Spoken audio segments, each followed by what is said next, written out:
Hi, I'm Josh McQueen, and I'm joined by John McQueen, former owner of the largest funeral company in the state of Florida, Premier Care of Florida. And he's going to share some insight with us today on how the funeral industry has evolved due to economic factors and technological advances from the mid 1900s to the modern day. John, thank you for joining with me. Pleasure to be here. Do you mind sharing a little bit about yourself and your background? I know former owner of Premier Care of Florida, Anderson McQueen Funeral Homes, but can you share a little more insight to those watching about maybe your credentials and everything there? Sure, I'd be glad to do that. So I'm one of those ones that they say was born into the business. So my father started our funeral home back in 1952, and I took over running the funeral home at the ripe old age of 22 when my father passed away unexpectedly. The But I grew up working around the business, hanging out around the funeral home, things like that. And then when he passed away in 1987, I took over the business along with my siblings. And at that time, we had one funeral home location, and we continued to grow our business. We were the largest single volume location at that time. But over the years, we continued to grow the business till at one point we had 8 funeral homes, a cemetery, and a crematory. At the end, when I sold the company in 2017, we had actually downscaled a couple locations. So we had 6 funeral homes, the cemetery, and the crematory. In addition to running the funeral home on a day-to-day basis and being a licensed funeral director and embalmer, I also was past president of the Florida Funeral Directors Association. I served on the National Funeral Directors Policy Board, and then I was also president of the Academy of Professional Funeral Service Practice, which is really a sort of one that promotes continuing education within the industry and actually encourages licensees to do more than just what their state might require in continuing ed, but to go above and beyond that to be the best of the best. That's awesome. I know you mentioned being exposed to the funeral industry as a child. If you remember, do you mind sharing what was the funeral industry like when you were a child? Sure. Well, when I was real little, we actually were not only a funeral home, but we were also in the ambulance business. And that was something that was customary with most funeral homes. Most counties nowadays, most counties actually provide for the ambulance services and things. But in the earlier days, funeral homes were the ones that provided. I guess we were the only ones with big enough cars, but and it was sort of on a rotation basis. So when a call would come in, they'd rotate it among the funeral homes, and so that's actually what got a lot of young guys into the funeral industry. Again, ahead of me, but a lot of the young guys in high schools wanted to drive the ambulance with the lights and sirens and things, and then continued on with the funeral business and made it a career. By the time I got old enough to do anything like that, the ambulance side had gone away. But when I originally went into the business, we still slept at the funeral home. So there was somebody in the building 24 hours a day, 365 days a year.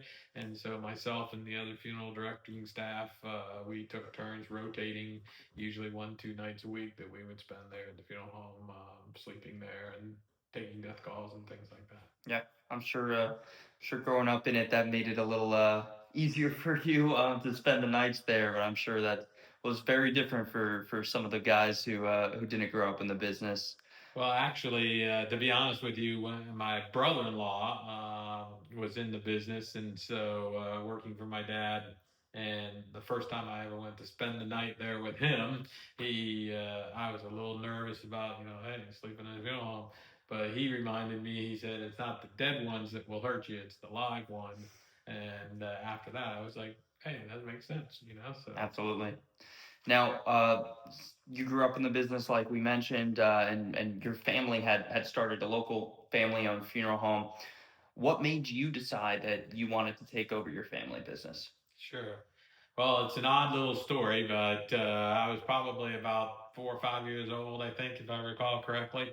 And my father, we went to the funeral home to see my father one day on a weekend with my mom because it was his time to work. And so he was sort of walking us around the funeral home. And I have two siblings, and the oldest one is my sister, and then my brother, and then myself. So as he was walking us around the funeral home, he told my sister, this is going to be your office someday. He pointed to the administration office, and then he pointed to a different office that was upstairs and told my brother, oh, that's going to be yours one day.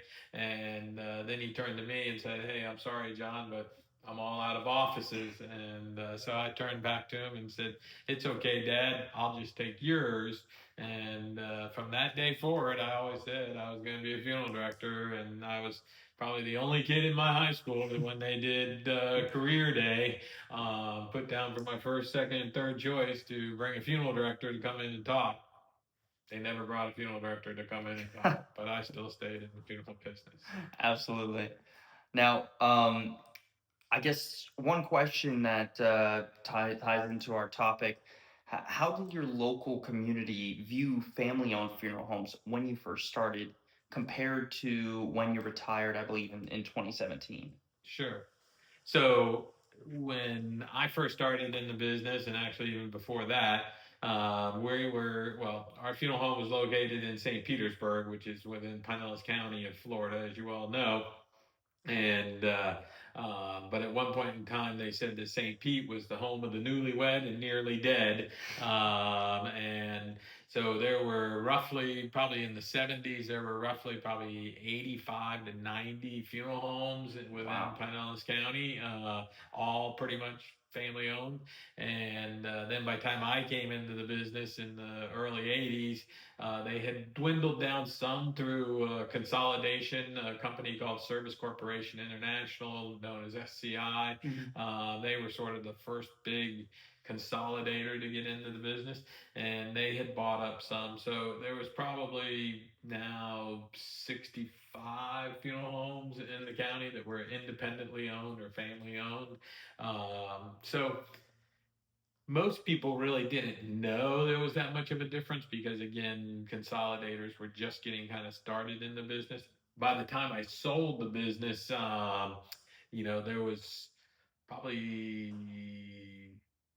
maybe 10 to 12 family owned funeral homes in Ah, Pinellas County. The rest of them were all consolidators. yeah. And so families had become very aware of them. The consolidators, I will say, I learned a lot from them. Some things I learned that I wanted to use, and oftentimes I learned things that I said I would never use. But they were very focused on sales and driving revenue Yeah. and all of that. And so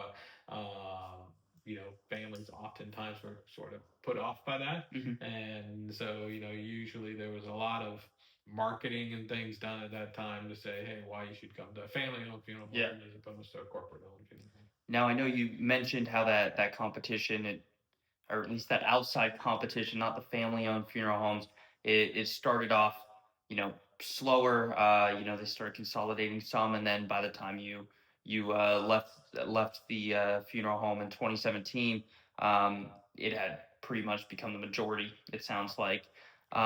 When did you first notice, or when did the local industry, start kind of reacting to the outside competition creeping in?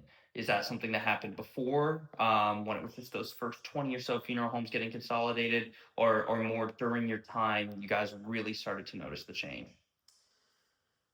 It was probably in the early to mid 80s Mhm. that you started to really see the change.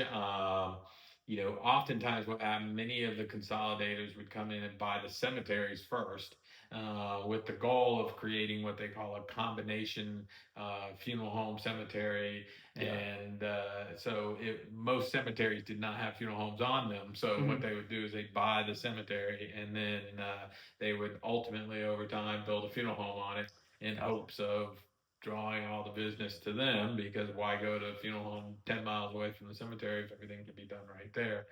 However, sort of where the consumer started seeing it is they would oftentimes charge for the same things that Mhm. we would charge for. So, if you're renting a limousine and a hearse and all those items to take your deceased loved one to the cemetery from the east side of town, let's say, Yes. where we were, to the west side of town, the consolidator would say, "Well, hey, come to us, and we've got everything right here." But then to get the casket from the funeral home, you know, 750 feet down the driveway, Yes. they would still charge you for the use of a limousine and a hearse and those types of things. And so Wow. those sort of were turnoffs to a lot of the consumers, and that's kind of when they started noticing a difference, I think. Absolutely. Now, one major change that occurred during your time in the industry was the introduction of the internet. How did the internet change your business, your industry? How did you kind of see that change, and how did you adapt? Sure.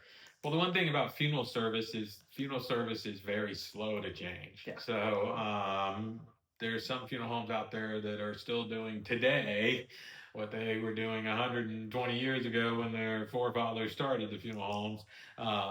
And there were some funeral homes that, as much as probably 10 years ago, still didn't have a website. You Wow. know, Yeah. they might have a Facebook page, but they didn't have a website. Um, but we were sort of always on the cutting edge of stuff. So we were more of one of those funeral homes in the industry that was more of the leading edge of innovation and things. And so we really embraced our internet. We looked at the internet as being sort of our front door, the Mhm. first thing people saw once, consumers really started embracing the internet. And so we really tried to create something that was, um, vibrant and meaningful, and questions and answers, and not only just writing things out on a page, but the introducing the use of videos and things like that to explain the funeral Yeah. process and things. um, it's changed dramatically over the years, though, and then now there's funeral homes out there oftentimes offering where you can make all the arrangements right online. You don't even have to come into the funeral home, especially with the increase in cremation. Mhm. And so, now you can sign things digitally online, do all those types of things within the funeral industry. Now, I know one thing we've discussed previously was as the internet came into the funeral industry, you kind of adopted, for lack of a better term, a sort of online review site, or started your own online review site for funeral homes. Can you give us a little insight into maybe that idea, how you developed it, and what made you adopt those ideas so early on? Sure. So, are you talking about, when you're saying that, are you talking about like the funeralreview.com site? Yes, funeralreview.com. Okay. Um, so in I want to say it was around 1999, 2000, somewhere in Mhm. there. As I said, we were required to take continuing education things. So you either had to go to a conference or go somewhere to do it. Or there were a few mail order catalog type things you could order Yeah. and take the class. But there was nothing really being offered online.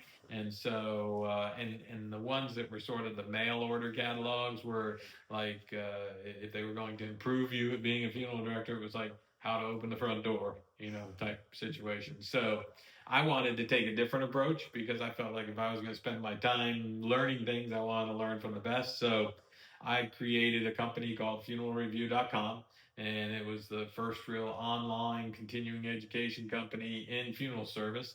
And I went out and hired, and fortunately, being in a funeral home that was well known within the country, I had a lot of contacts. So I went out and hired people like Alan Wolfelt, who's probably the most noted grief psychologist there is, Glenn Gould, the big marketing guru at the time in funeral service. They all created classes for me. Yeah. And so then, we would market that to the funeral homes. As funeral directors took the classes, they got paid a little stipend from the class. And we also tried to, it was more expensive than those booklets you might get, but yet it still tried to be affordable overall, so that we could reap the benefits of a lot of students instead of just a few. Absolutely. And what kind of happened to funeralreview.com after that? Sure. Well, we continued to grow. Again, at one point in time, I think we had regular 2,500 plus students that on a Mm. regular basis would take classes from us. Ultimately, in 2010, I sold that to the National Funeral Directors Association, which is the largest funeral association not only in the United States but now they've gone international. Wow, And so they have used that platform as their main continuing education platform now for online education within the funeral that's industry. amazing. Now, with the funeral homes, obviously, before internet, before kind of social media, I'm sure the role of reputation has shifted some. So, what role did reputation kind of play before versus after the internet? Sure. So reputation was obviously vitally important. It still is, even with the internet. But back then, it was probably really based more on, you wanted to be in the community, you wanted to be known in the community, and so like my father, myself, all of us, we were involved in all sorts of civic, social, fraternal type organizations. Although we wanted to help our community in different ways, it also the goal was hopefully that would help us to Yes, grow our business. And so again, if we did a good job working in the charity over here, hopefully that would emulate over to the business side of things. Um, and actually, back before the internet, one of the keys, when my father opened our funeral home, he brought a partner in with him.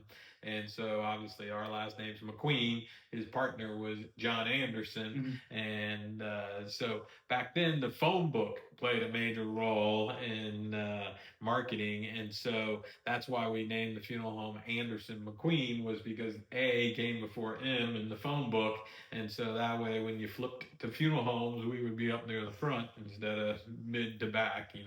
So, genius.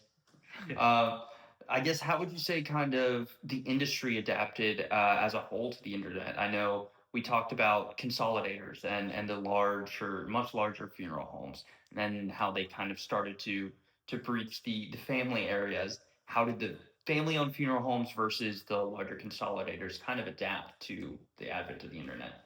Sure. Well, the family owned funeral homes, many of them, unless they were large innovators like us, many of the more mom and pop type funeral homes, they were very slow to change or embrace those. Yeah. Those were the ones that might have a Facebook page, if that, or they had a very static website, Hmm. probably 2 or 3 pages of stuff, and usually it was, we've been serving the community for 100 years. Here's our picture. This is what we look like, and oh, here's our obituaries. Um, but for us and others, and for the community, the biggest thing has become really making that sort of your gateway to the community, giving them access to knowledge and information. So now we really have more families that will come into the funeral home and say, "Oh, I was on your website. I Yeah. saw this. This is what I want," etc. So it has really helped us there. The one place where it's really helped too with independent funeral homes. So we actually had three different brands of funeral homes within the Hmm. marketplace. I always say we were like the Marriott hotel brand of funeral service. So we had our Ritz Carlton, which was Anderson McQueen. We had our Fairfield Inn, which was our low cost brand, and then we had one in the middle, well, a couple of them, but in the middle that were like sort of like the Courtyards Marriott. And so for us, we made every website different, at least in those different price categories, so that families that were searching information on the internet could see the value that Anderson McQueen provided, and then Gotcha. maybe less and less going down. The one mistake that many of the corporations have done is they sort of have created a generic website for every funeral home they own, and they just slap a different name on it. And Yes. so when you're working in multiple brands within the same marketplace, that's made it very difficult for the consumer to distinguish the difference between them, and so therefore many times they buy down if Yes. they can't if they can't see the value of something else. That's very interesting. Something I never thought of because I've been to many of those websites. I'll admit, especially after you sold your business, and I've seen some of the websites looking exactly the same no matter what brand. And so that's very insightful. Thank you. Um, Now, I know we talked a lot about how your company tried to be innovators, especially adopting new technology. Did you ever face any resistance to new technology, whether from consumers, your peers in the industry, or even people at your own workplace? Sure. Well, probably one of the biggest changes in funeral service has been the increase in cremation. Mm, So, at the time that my father was alive, when just shortly before he died, we were about 20% cremation, 80% burial. By 1990, we were pushing 50-50 almost. And by the time I sold our business, our traditional brand was doing about 75% cremation, 25% burial. Our company as a whole for Premier Care, with our lower cost brands, we were running about 90% cremation, 10% burial. So cremation has played a big role in our industry, and how that has changed in some of the pushback we've gotten and some of the praise that we've gotten. In the mid 1990s, we built what we call the Cremation Tribute Center. It was the mm, first of its kind. It was located right on one of our funeral home properties. And so families could actually know that their loved one was in our care. We didn't subcontract it out to some third party crematory like most funeral homes do. So your loved one was right there. But what made it really unique was that families could come in, see their loved one one last time, and then actually participate in the cremation process. So if they wanted to, and we had many that did, we had what we used to joke and call it the mother-in-law switch, but we had a little remote switch in the viewing room that they could press, and when it did, that would actually load the casket or cremation container into the cremation chamber, and once the door closed, then the cremation would start. So it allowed them to participate in that, much like in the old days of light, where they would have the oldest son light the funeral pyre. yeah. That was similar to that. So that got actually a lot of great acceptance. The pushback we got was in roughly 2010, 2011. Um, my wife and I, we introduced a new concept into funeral service called alkaline hydrolysis. And with that, it's actually a water based cremation process. Wow. And so we were the first company in the world to introduce this water based cremation process. And so it got a lot of press. But it also got a lot of pushback. So Yeah. people said, you're flushing mom down the toilet. They thought that the remains would be coming out their sprinkler systems in the yard, all these types of things, which were not true and still are not true today. But that concept has continually grown since then, Yeah. and so that was probably where we got pushback from staff, pushback from the community in some forms, and some pushback from our industry until it was really embraced later on. So. Absolutely. Now, just because we're touching on this topic, what exactly is water cremation, and what made you decide to become an early adopter of it? Sure. Well, we were all about offering families choices. So Mhm. we believe that if you educate people on what their options are and you give them choices, nobody likes being told what they need to do. So if I give you choices and the information so that you can fully understand those choices, then you can decide what's most appropriate for you and your family, and then that's what we want to provide. As far as what we actually, my wife named it this, was flameless cremation. So we somebody would call us and say they were interested in cremation. We'd say, well, hey, that's great. May I ask you a few questions first? And one of those questions was, are you interested in flame cremation Mhm. or flameless cremation? And I would tell you, 99% out of 100 people would say, well, flameless. What's that? And so that was great because it gave us a chance to start a dialogue and get them to know us and trust us and hopefully use us. But it was also a differentiator for us because nobody else had it. Absolutely. Uh, but it's a process. The one that we had was a high pressure system, so it was a process that uses a chemical known as KOH, or potassium hydroxide. It mixes it with water, and then it heats the water up. And because it's got the chemical of KOH in there, it causes a much higher thermal process to occur, which actually basically anything of organic matter is dissolved completely. Wow. There's even no DNA or anything left when the process is done. The only thing that is left is the bone and bone fragment. So whereas fire actually destroys the body, and the cremated remains usually come out sort of grayish in Hmm. color from the heat.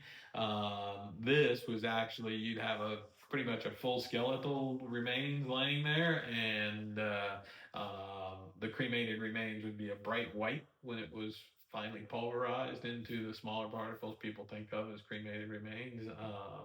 So that's sort of what got us into that. Wow. Absolutely. Now, customer expectations, how did they end up changing over time with everything changing in the industry? How did customer expectations change? Sure. Customer expectations. When my father was alive, it was sort of you called the funeral home or stopped at the funeral home on the way home from the hospital and went in. You expected somebody to be there, but then the funeral director pretty much told you, well, here's what you're going to do, and here's how it's going to Mhm. happen, etc.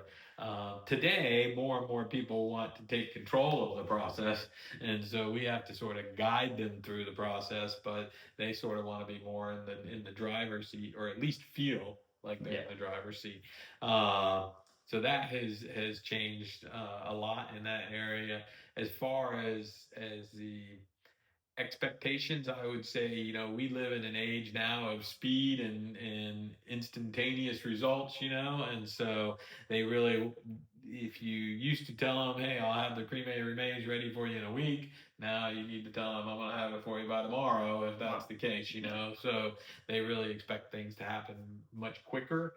uh, and then actually we see where it's more often now we're dealing, although we technically have to deal with the legal next of kin, many times the ones that are helping to make the decisions are the grandchildren, not even the children, because grandma is 85, let's say, and in a nursing home. Mom's been helping take care of grandma. So you would think mom would be making all these decisions, but while mom's busy taking care of grandma, the grandson or whoever is on his phone looking things Yeah. up and saying, well, mom, you should really look at this, or mom, how about doing this? And so that has also changed.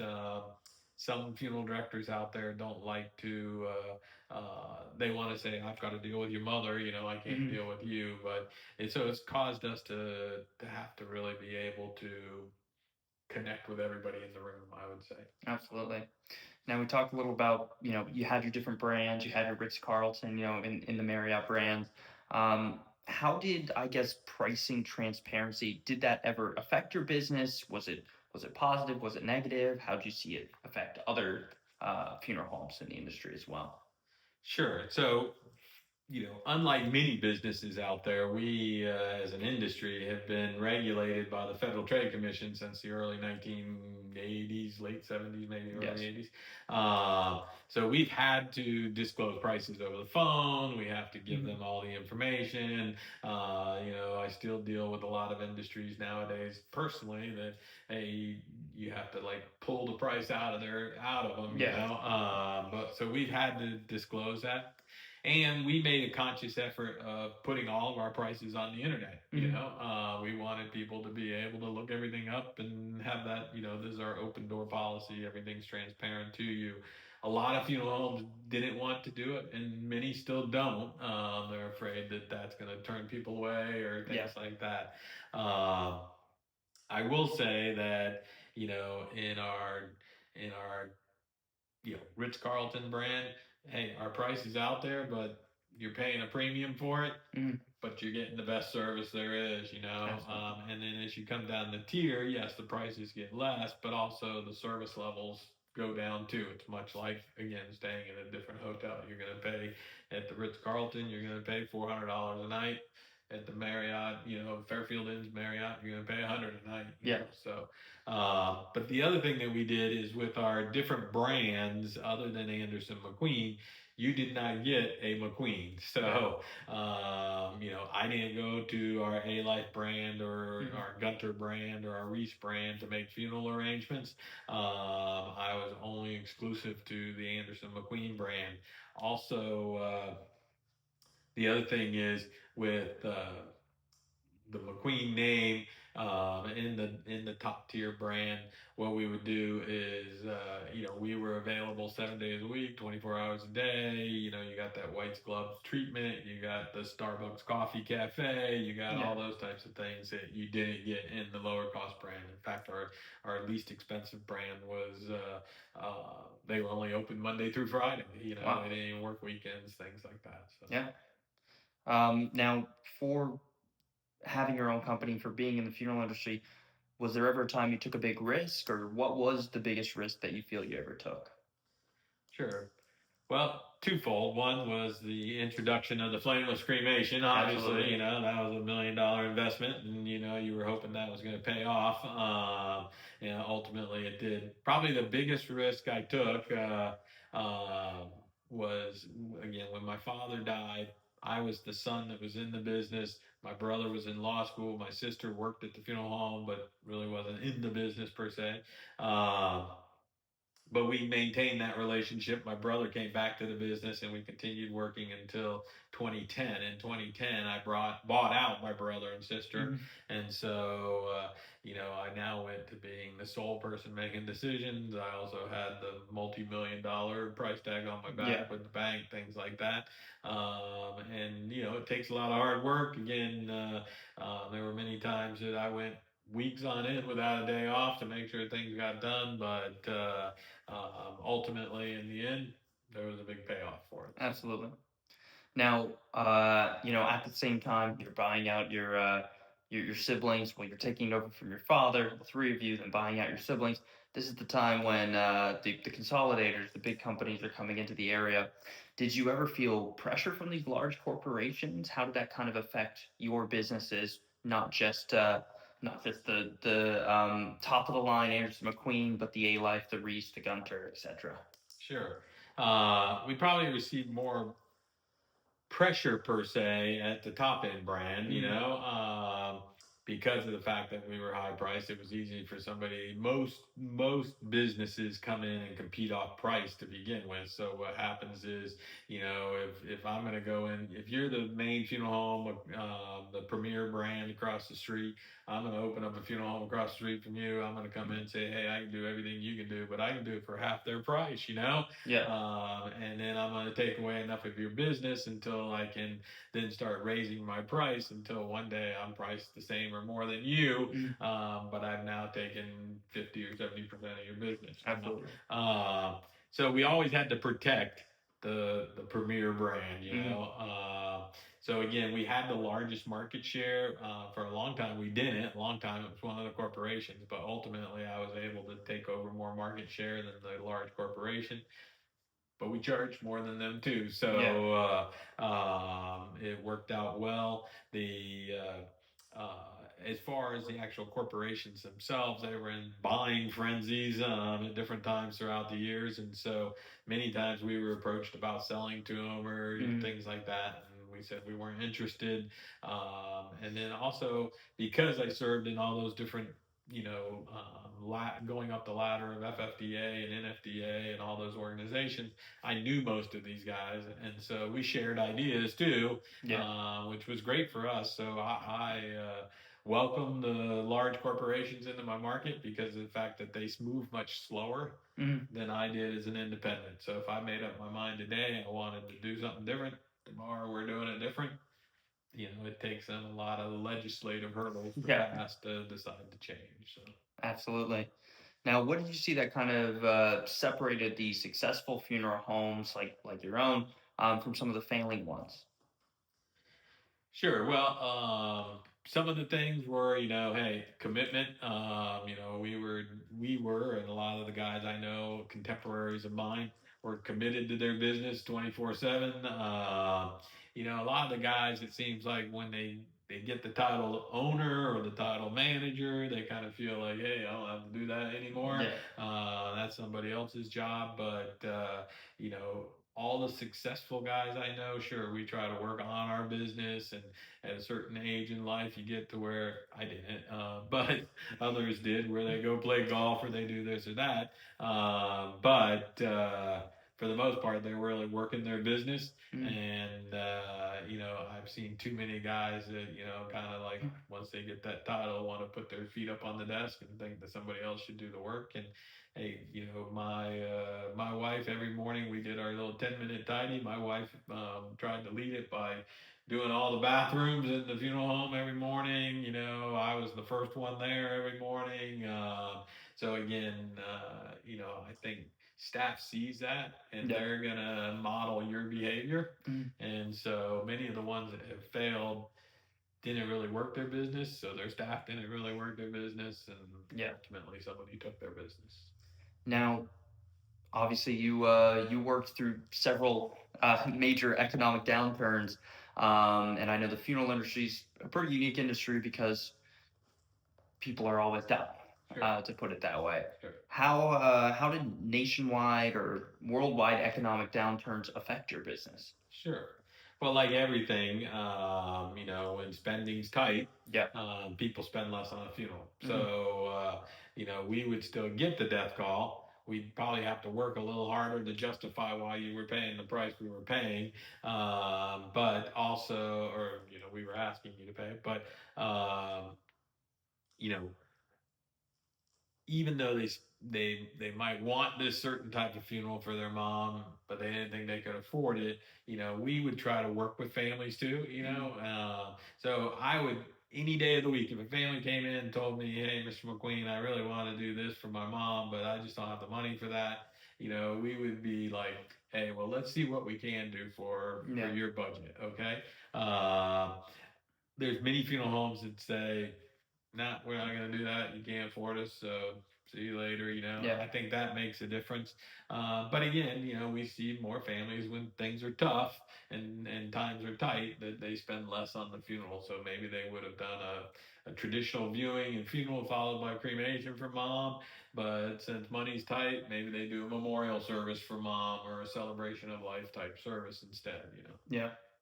Now, is there anything that you would go back and change with how you operated your business or any of the risks that you decided to take? Sure.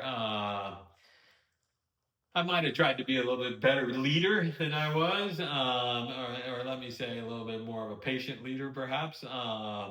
You know, I grew up under a father who served in World War II for General Patton. He was a Yeah. recon officer. So my father ran the funeral home much like Patton ran his war. There was one way to do it, and that was his way. I tried to be a little more lenient than that, but I still had high expectations, and if you didn't meet those expectations, we'd try to re-educate you a few times. But if you still weren't meeting those expectations, we didn't waste any time getting you off the Yeah. team and somebody else on. Now, in my older age, I look back on it and say, hey, maybe I should have been a little more compassionate, Yeah. perhaps, with staff. But as far as with the consumers and those that we were privileged to serve every day, you know, I think that we did an excellent job, and I would, if I were to open a new funeral home today, I'd probably try to do the same that I did back then. Absolutely. So, in 2017, you decided to sell your business. What ultimately made you decide to want to sell your business? Sure. Well, I have two children. My daughter, who's the oldest, wanted to be on Broadway. My son, who at the time was a competitive swimmer and was going to go D1 swimming, he enjoyed working in the cemetery and you know, doing all that manual type labor. Came to me one day and said, "Hey, Dad, can I still be CEO of the company, but just work in the cemetery? Because I don't want to have all that pressure that you have." And I told him, "Sorry, son, but that's how you get to the CEO chair." So he said he may want to go in a different direction. So I told my wife at that point, well, hey, let's pray about it and we'll sit on it for 6 months, but let's pray about it, think about it.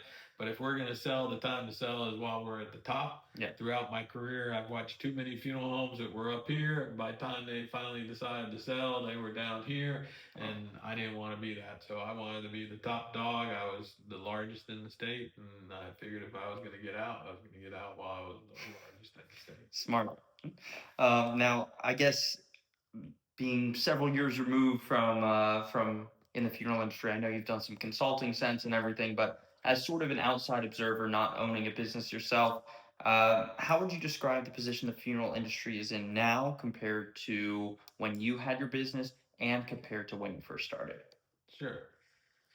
Well, when let me back up and say when I first started, we sort of you learn the business by watching those that were already in the business. So we would watch the other funeral directors at the funeral home, and we'd learn, hey, if I was driving the hearse, this is what I do. If I'm driving the limo, this is what I do. So when the service ends, if I'm the limo driver, I go take care of the family. If I'm the hearse driver, I haul the flowers out to the hearse and help get the casket closed up and brought out. And so we learned a lot of that. As time progressed, though, cremation bit made a big change on that. We had to really learn how to articulate what we brought to the table as expertise.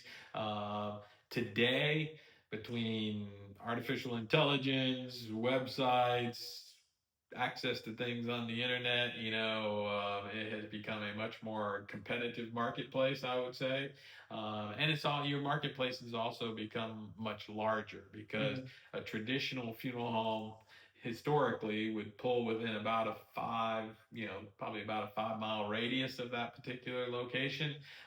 Today, and depending on the type of brand that you have, you can pull all over the state. For our flameless cremation, since at the time we were the only ones with it, I would get death calls all the time, all over the state, to bring bodies into our care and handle the cremation. So, I think that has changed the marketplace dramatically. Absolutely.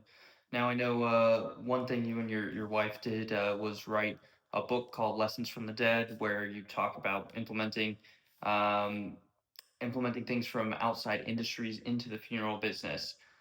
What are some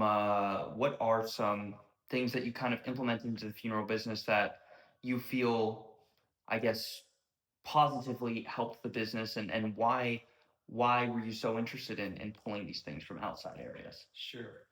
Well, I would say my wife and I both have this, and we have yet to figure out whether it's a blessing or a curse.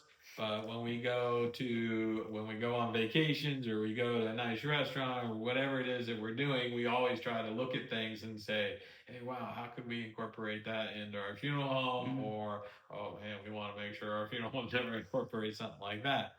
But a couple of the things that stand out to me, it's been a few years since I wrote the book, but a couple of things that stand out to me.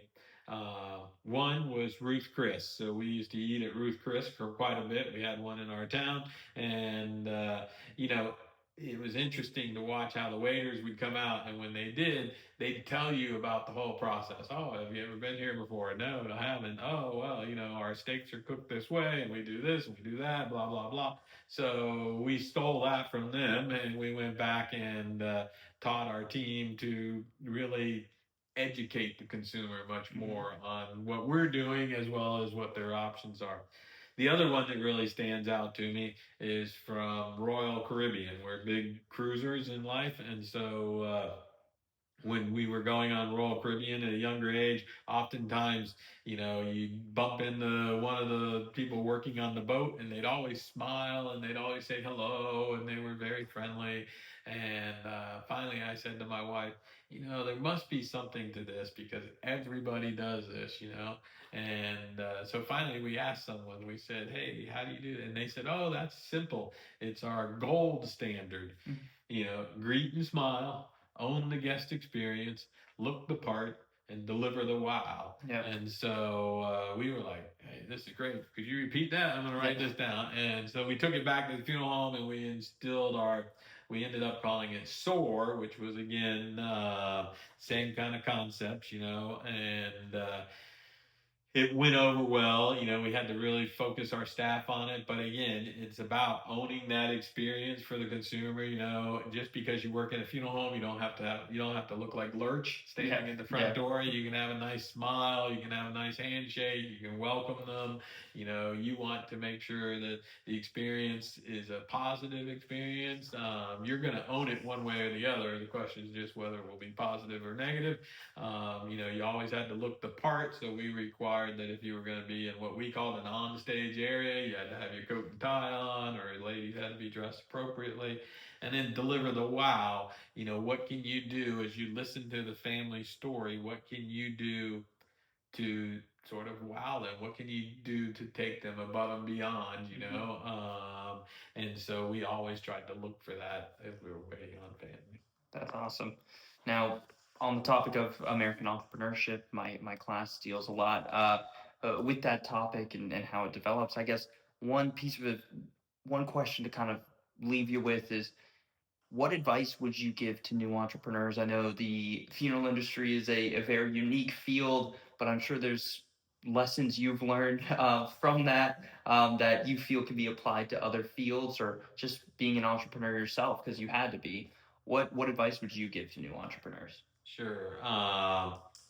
Stay away from fear, and because that holds you back in life, and embrace change. We were always changing. We used to tell people when we got to a point in the industry where uh, funeral directors that wanted a job, they came to us looking for a job. Yeah. They wanted to be part of the team. And so one of the questions we would always ask them is, well, hey, how do you embrace change? Mhm. Do you like change or not? And if they seemed hesitant or didn't really like change, they weren't meant for working for us because we Yeah. changed all the time. So, don't be afraid of change, and don't embrace fear. I had a consultant tell me and my brother one time. Now, keep in mind he's an attorney and a CPA, but that his style was, if you were shooting, let's say, his style is ready, aim, aim, aim, but he never fires. My style is ready, fire, fire, fire, fire, Mhm. and sooner or later I'm going to hit something. So, Yeah. you want to have enough knowledge about what the industry is that you want to do, but yet at the same point in time, I've seen too many guys get stuck trying to get all the answers before they ever do anything. Absolutely. The hardest thing to do is start, Mhm. and nothing's accomplished if you don't get off your duff and start. Yes, sir. Well, I want to thank you for taking the time to do this interview with me today, and that concludes everything. So thank you so much. My pleasure.